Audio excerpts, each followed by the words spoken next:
امیر 16 سال گزر گئے، عافیہ قید ہے، مسلم حکمرانوں کو آپ کیا کہیں گی؟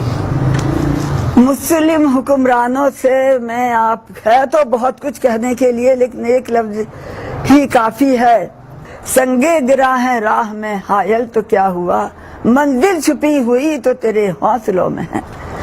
میں ان سے یہ کہتی ہوں، یہ مسلمان حکمرانوں پہ تو فرض بھی ہے اور ان کے اوپر قرض بھی ہے۔ یہ نہیں سوچتے کہ عافیہ کے اوپر جو مظالم ٹوٹ رہے ہیں وہ کیا ہے۔ خیر وہ تو عافیہ پہ ٹوٹ رہے ہیں، لیکن قرآن حکیم کی جو بے عزتی کر رہے ہیں، عافیہ کے پیروں کے نیچے قرآن حکیم رکھ دیتے ہیں، اور قرآن حکیم کو شہید کر کے اور زمین پہ پھیلایا گیا اور اس کے اوپر عافیہ کو گھسیٹا گیا بال پکڑ کر۔ قرآن حکیم کی اتنی بے حرمتی کا بھی خیال اگر ہمارے مسلمان حکمران کر لیتے تو میرے خیال سے ایک سیکنڈ بھی اسے وہاں نہ رہنے دیتے۔ لیکن اللہ رحم کر دے۔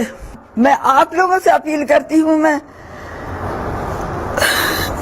اگر اب تک دکھ ظاہر نہیں کرتی، لیکن حقیقت یہ ہے کہ اگر قرآن حکیم میرے ساتھ نہ ہوتا تو میری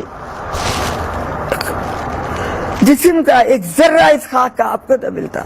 آپ سے بس یہ کہتی ہوں کہ اس بچی کو میں نے جس محنت سے کچھ بنایا تھا اس سے اس ملک کو فائدہ ہو جائے، اس جہان کو فائدہ ہو جائے۔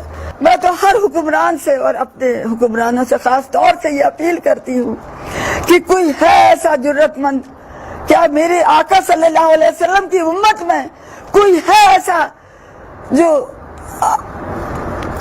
اس امت، میری بیٹی کو چھوڑیے، وہ آپ کے لیے، آپ کی بیٹی ہے، امت کی بیٹی ہے، وہ آپ یہ تو کریں کہ اس کو یہاں لے آئے اور جو اس کا علم ہے اس سے بھی فائدہ اٹھائے اور اللہ کے سامنے بھی سرخرو ہو۔ میں تو یہ سوچتی ہوں کہ حشر میں ہم کیا جواب دیں گے۔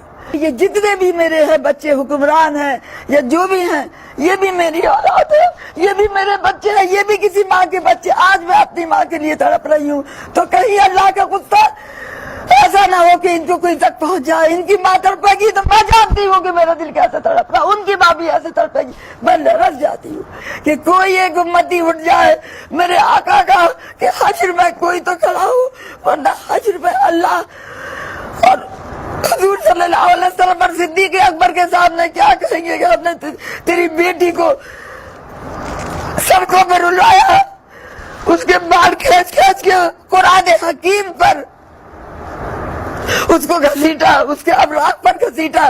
چلو میری نہ سنو، میری قرآن کی تو خدا را عزت کا خیال کر لو۔ میں آپ سے استدعا کرتی ہوں کہ اللہ کے واسطے اور قرآن کے واسطے کچھ خیال کرے، اس حافظ قرآن بچی کے اوپر رحم کرے جس کے سینے میں قرآن۔